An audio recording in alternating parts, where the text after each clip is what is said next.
Hello students, अपनी financial management की videos को स्टार्ट करते हुए आज का हमारा टॉपिक है financial planning.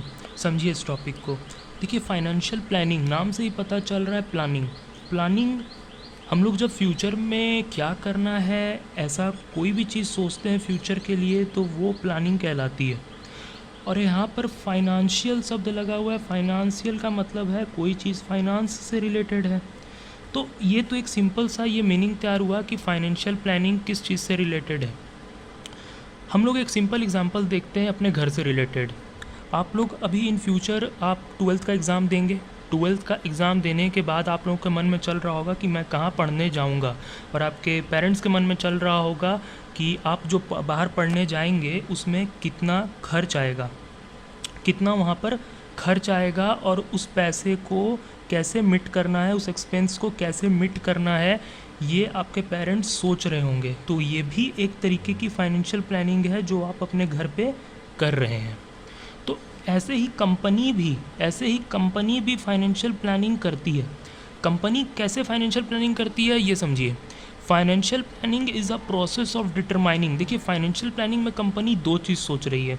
Financial planning is a process of determining the future finance requirements of a business. Future finance requirements of a business मतलब बिजनेस में फ्यूचर में बिजनेस को फाइनेंस की कितनी रिक्वायरमेंट होगी, मतलब उसको कहाँ पर इन्वेस्टमेंट करने की ज़रूरत पड़ सकती है।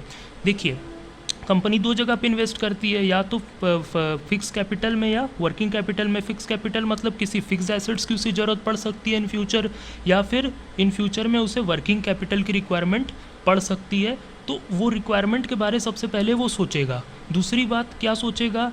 Identifying the various sources through which this requirement can be मिट। फिर वो सोचेगा कि इस रिक्वायरमेंट को मिट कैसे करना है, मतलब किस किस सोर्सेज से फाइनेंस ला के इस रिक्वायरमेंट को पूरा किया जाएगा। मैं कह सकता हूँ जो पहली बात है future finance requirement of a business, मतलब कहाँ कहाँ इन्वेस्ट करना है, ये इन्वेस्टमेंट डिसीजन की बात हो गई।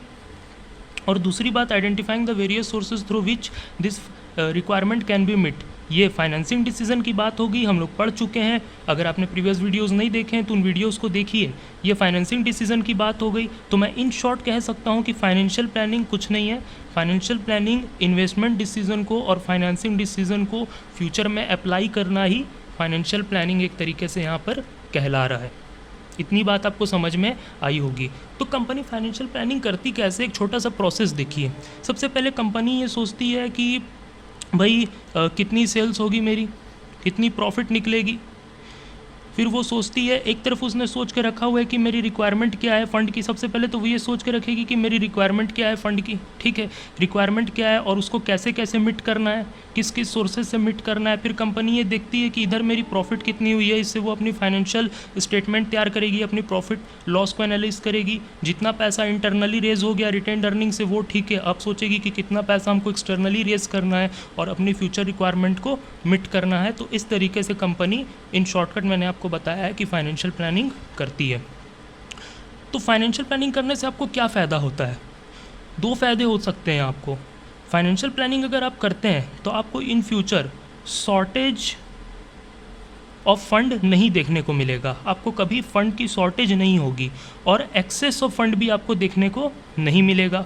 ये दोनों ही सिचुएशन आपको देखने को नहीं मिलेगी इन फ्यूचर। देखिए, शॉर्टेज ऑफ फंड क्यों नहीं देखने को मिलेगा? क्योंकि आपने सारी रिक्वायरमेंट को एस्टिमेट कर लिया है। सारी रिक्वायरमेंट को आपने एस्टिमेट कर लिया है और उस हिसाब से आप फंड रेज करेंगे। तो हो ही नहीं सकता है कि आपको जब फंड की ज़रूरत पड़े आपके पास फंड होना। और एक्सेस ऑफ फंड क्यों नहीं देखने को मिलेगा? फिर वही बात, आपने तो सारे एस्टिमेशंस पहले से ही करके रखे हुए हैं, आपको कहाँ इन्वेस्ट करना है, कितना इन्वेस्ट करना है। तो हद से ज़्यादा भी आप देखेंगे कि कंपनी में फ़ंड नहीं रेज हुआ होगा, ना शॉर्टेज होगा ना एक्सेस होगा। अब यहाँ पर उस बात को समझिए। पहला ऑब्जेक्टिव क्या है मेरा फाइनेंशियल प्लानिंग का? To ensure the availability of fund whenever required.